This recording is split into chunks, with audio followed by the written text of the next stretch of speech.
Tenga listo el tinto que ya vienen los huevos revueltos con los ingredientes de lo que es, según el gobierno, la peor crisis en la historia de la negociación con la guerrilla del ELN. Desde la redacción de La Silla Vacía, soy Tatiana Duque. Es viernes 16 de agosto. Fue una semana de crisis para la política de paz total del gobierno. La negociación más avanzada, la que tiene con el ELN, la guerrilla más antigua del hemisferio occidental, está empantanada y la situación no tiende a mejorar. La guerrilla rechazó una oferta confidencial del gobierno sobre conversaciones del modelo económico.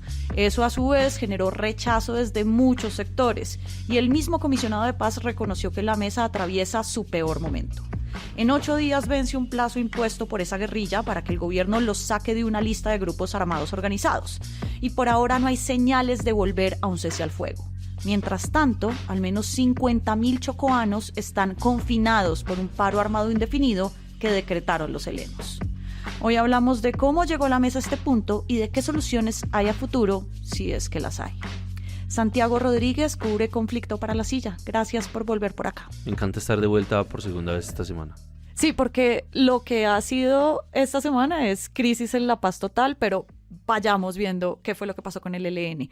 Santiago, todos los gobiernos han intentado negociar con esta guerrilla y solamente hay que cambiar el nombre del presidente, de los negociadores, de la situación, pero hay un punto en el que siempre se llega, que es un punto muerto.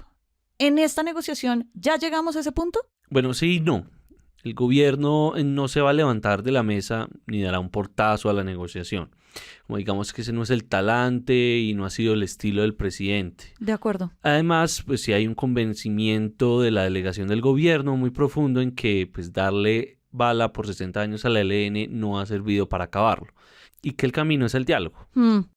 Por el otro lado, el ELN históricamente nunca se ha parado de una negociación. Una fuente que los conoce muy bien me contó una anécdota que en su momento una comisión del ELN viajó a Vietnam cuando se estaban preparando para la primera negociación que fue en los 90s en Tlaxcala y Caracas, y en ese entonces los vietnamitas le recomendaron al ELN que nunca se levantaran de la mesa. No. Eso es muy simbólico porque los vietnamitas fueron los primeros en ganarle una guerra a Estados Unidos y en una mesa de negociación. Sí. Pero las posturas del gobierno y el ELN están en un punto muerto. Entonces el ELN dice que el balón está en la cancha del gobierno para que cumpla y el gobierno dice que el balón está en la cancha del ELN para que tome decisiones sobre su voluntad de paz. Pero el balón no está en ninguna cancha porque pues... Sí, exacto, o sea, o no hay balón. Exacto. Mejor dicho, la condición del ELN última, de la seguidilla que ha hecho, es que le quiten la denominación de grupo armado organizado. ¿Eso para qué le sirve? Bueno, la denominación se la pusieron porque hace parte de una normativa que hay en el país que clasifica las organizaciones armadas que tenemos, pues porque tenemos varias. ¿Y eso qué implica? Pues varias cosas. Una muy clara es el nivel de fuerza que los militares y policías pueden emplear en contra de estas organizaciones, pues sí, en el marco normativo. Por ejemplo, contra una banda criminal le aplican son los derechos humanos, lo que significa que no pueden realizar operaciones como un bombardeo, pues porque están inmersos en barrios y en poblaciones. Sí. Pero contra los GAO, como el ELN, sí pueden aplicar normas como el derecho internacional humanitario que permite un uso mucho mayor de la fuerza letal del Estado, como operaciones ofensivas militares y bombardeos. El argumento que el ELN reclama es más por su carácter político y la clasificación GAO, pues que no los clasifica como políticos, pero tampoco dice que no lo sean. Por eso el gobierno en una resolución presidencial del año pasado, pues lo reconoció como una organización con carácter político. Pero eso no los convence, pues quieren garantías de cambiar esa denominación y tener un mejor carácter político frente al país e internacionalmente. Y bueno, al final quieren lograr cosas por fuera de la mesa y bajo ultimátums que les ayuden eventualmente a tener beneficios jurídicos o mejor prestigio internacional, quizá pensando pues en el próximo gobierno. Sí, y en lo que suceda en Venezuela seguramente. La última carta que se jugó el gobierno Petro fue esta de hablar de la reforma al modelo económico y también se hizo al principio de manera confidencial y luego pues, se reveló que era. ¿Por qué esto no salió bien? Bueno, yo creo que esto de la propuesta confidencial era como, sí, la última carta, ¿no? Porque pues había muchas posturas sobre la mesa que generaban tensión entre las partes. como que el ELN deje de secuestrar o que el gobierno le quite la clasificación de GAO a la guerrilla. Pero en un punto en que las dos partes están de acuerdo y en el que pudieron avanzar bastante este año fue en el de la participación de la sociedad civil, que incluso permitió firmar el primer punto de la agenda con el ELN, que nunca se había logrado.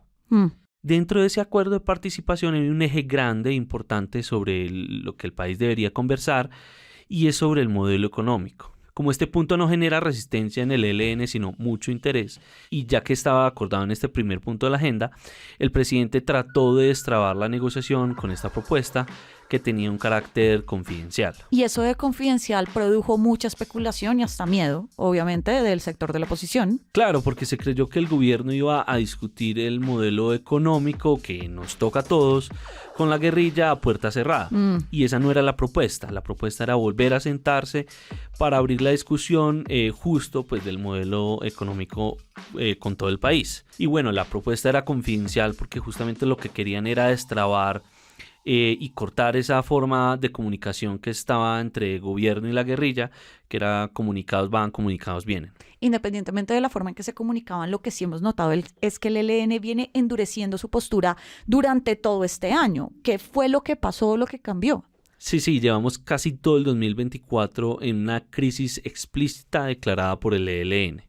Y bueno, explicada en parte en el punto en el que estamos. Sí. En febrero fue cuando se supo que el gobierno tenía un diálogo directo con el Frente Comuneros del Sur en Nariño, un frente heleno que quería tener un proceso de paz diferente al que se tenía con la comandancia porque no se sentían representados. Pero la comandancia helena se enfureció mucho con esto y no aceptó este diálogo. Entonces Comuneros rompió con la dirigencia de la ELN y se volvió un grupo aparte, una disidencia si se quiere. Desde ese momento arranca la crisis en la mesa nacional con esta guerrilla, porque el gobierno reconoció a los comuneros y el ELN dijo que ese proceso era una infiltración militar. Luego empezaron a decir que el gobierno no cumplía el cese al fuego y otras vainas. Luego, a los 3 meses de acordar no seguir secuestrando, el ELN rompió ese compromiso y anunciaron que iban a volver a secuestrar. Supuestamente porque el gobierno no montó el fondo multidonante que la guerrilla vendió como una forma de financiar la suspensión del secuestro, algo que es completamente falso y que quedó explícito en los documentos. Luego el ELN se va a su 6º congreso, que es la máxima instancia de decisión, y aunque muchos pensaban que esto iba a ser algo así como la 10ª conferencia de las FARC antes de firmar la paz y pues como un punto de inflexión, pues fue todo lo contrario. Santiago, ¿y qué queda ahora? Porque, ¿qué salidas hay para una mesa donde nadie se va a parar, pero tampoco están hablando? Pues mucha incertidumbre, sí estamos en un punto muerto y ni el ELN ni el gobierno ceden, pero eso también, digamos, es peligroso porque no hay cese al fuego y eso quiere decir que siguen operaciones militares.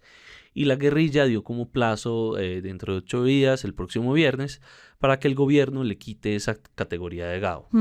Es decir, hasta el 23 de agosto el ELN dice que no hará operaciones ofensivas, pero después de eso, si no se resuelve el tema, queda pues el panorama abierto.